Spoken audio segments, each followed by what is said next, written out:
Alors honnêtement, quand on voit actuellement la situation de l'OM, au-delà du fait que c'est un club que j'aime bien, c'est un grand club et qu'on ne lui souhaite que du bien, tout simplement, mais c'est sûr que je suis obligé de penser aux deux Marocains qui sont concernés, que ce soit Ounahi ou Harid bien sûr. Parce que la vérité, actuellement, la situation de l'OM, elle est catastrophique. Il n'y a rien qui va, il n'y a absolument rien qui va. Alors ok, ils sont assez bien classés dans le championnat, il n'y a pas de souci là-dessus. Mais bon, d'un autre côté, pour l'instant, il faut aussi prendre en compte le fait que le calendrier de l'Olympique de Marseille, il est quand même assez favorable. T'affrontes des équipes comme Toulouse et tout ça, et malgré ça, t'arrives pas à t'imposer. Donc au bout d'un moment, quand tu vois ça, tu peux pas être complètement optimiste sur la saison de l'OM, parce que t'as pas encore affronté les gros. Justement, t'as le PSG ce week-end. D'ailleurs, on suivra ce match en live sur Twitch, comme vous savez, donc abonnez-vous à ma chaîne Twitch qui est dans la description. Mais tout ça pour vous dire que, voilà, les gros matchs de l'Olympique de Marseille, ils arrivent. Le seul gros rendez-vous pour l'instant de cette équipe, il a été raté. C'est le rendez-vous contre le Panathinaikos en barrage de Ligue des Champions, que l'OM n'a pas réussi à gagner. Et le pire, c'est qu'ils ont fait le plus dur. Le pire, c'est que tu mènes au résultat et qu'après ça, tu t'es fait rejoindre au score et tu t'es fait éliminer bêtement au tir au but. Donc ceux qui viennent te dire non, ouais, Marcelino, c'est une mauvaise nouvelle qu'il soit parti, tout ça, je suis désolé, mais non, c'est pas une mauvaise nouvelle. C'est la meilleure chose qui aurait pu arriver. Alors, ce qui me fait plus mal au cœur et ce qui est plus dérangeant actuellement dans la situation de l'OM, c'est plus qu'il y a à côté les tensions entre les dirigeants et les supporters. Les dirigeants qui pourront peut-être partir, surtout Longoria qui a émis la possibilité de partir et de quitter l'OM, ça pour moi, ça serait vraiment une réelle catastrophe, parce que c'est clairement pour moi le meilleur dirigeant de l'OM depuis peut-être Bernard Tapie ou Pape Diouf, et c'est surtout l'un des meilleurs dirigeants du football français actuellement, et je suis catégorique là-dessus. Pablo Longoria, ce qu'il a fait depuis qu'il est arrivé à Marseille, c'est des choses exceptionnelles. On sait tous à quel point le budget de l'Olympique de Marseille, il est pas ouf, il est pas incroyable du tout, mais malgré ça, il arrive à te ramener des joueurs vraiment de classe mondiale, de classe internationale. Et pour des prix très bas. Et c'est pour ça que je pense que ce soit en Europe ou même en Ligue 1, c'est sûr et certain que Longoria aujourd'hui, il peut aller dans n'importe quel club, que ce soit en tant que directeur sportif ou en tant que président. Donc c'est pour ça qu'il va pas se faire prier. Si maintenant les supporters veulent qu'il parte, ben, il y a de grandes chances qu'ils partent. Et quand on sait à quel point l'Olympique de Marseille a toujours eu du mal avec les dirigeants précédents, on se rappelle de par exemple Labrune, on se rappelle de Jacques-Henri Hérault, surtout quand on voit actuellement la différence avec Longoria qui est arrivé et qui est directement rentré dans le cœur de certains joueurs, que certains joueurs qui ont été même virés injustement du club aujourd'hui gardent un bon souvenir de Longoria.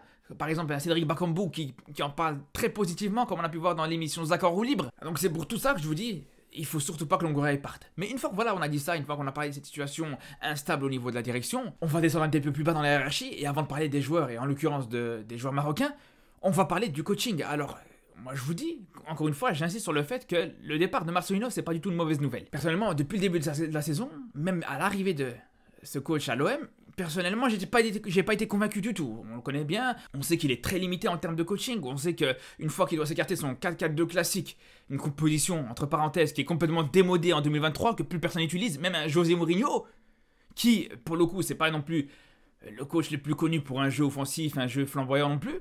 Mais même Mourinho, il te dit que non, en fait, le 4-4-2 aujourd'hui, c'est un système de jeu qui est complètement dépassé aujourd'hui. Mais là, comme je vous dis, Marcelino, il vit que autour de ces systèmes-là. Ça, c'est déjà une première chose. Donc, il est limité tactiquement. En plus de ça, même au niveau de son coaching, ses changements.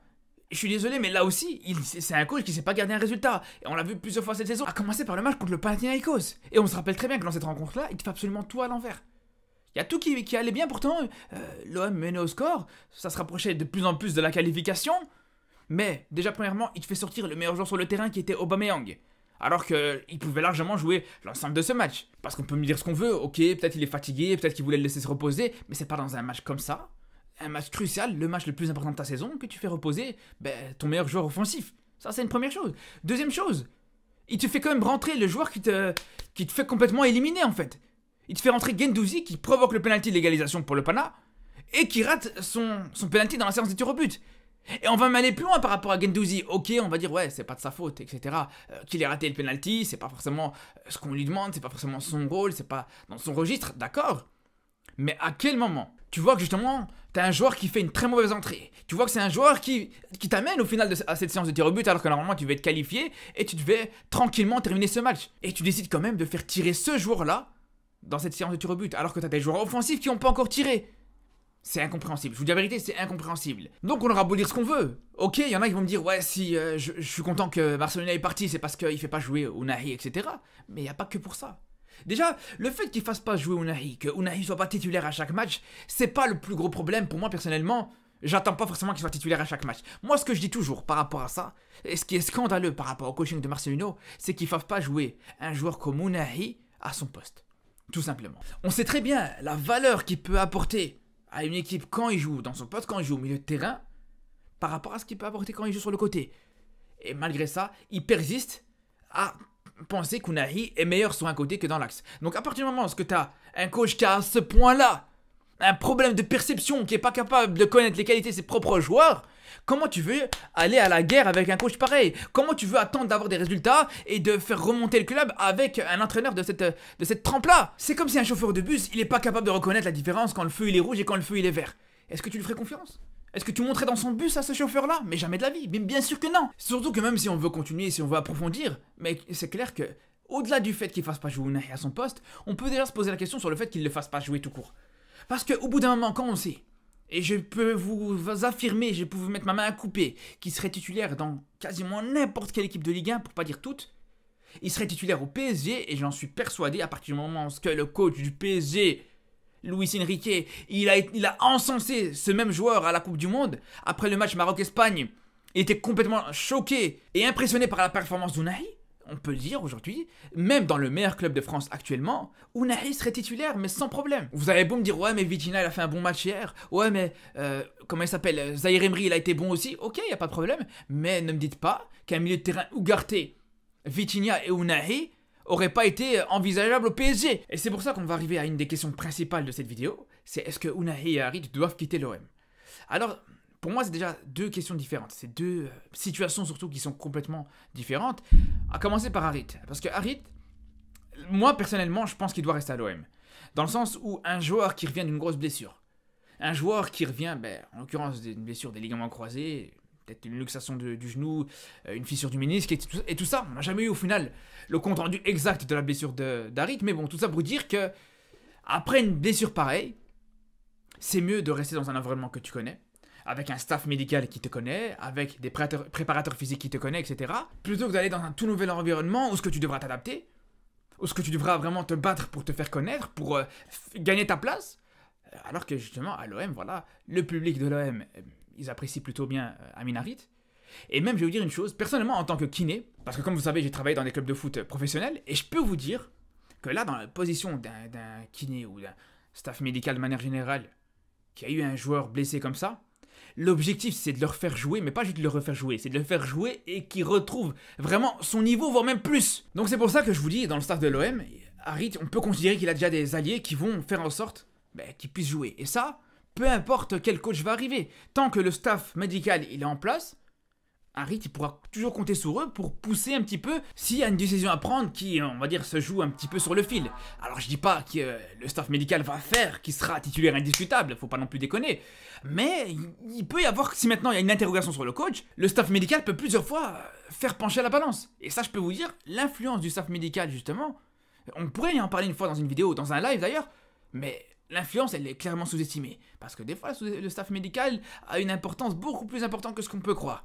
Donc c'est pour ça que je vous dis par rapport à Harit, je le verrais bien continuer à l'OM pour éviter, comme je vous dis, ce temps d'adaptation dans un nouveau club, dans peut-être un nouveau championnat, etc.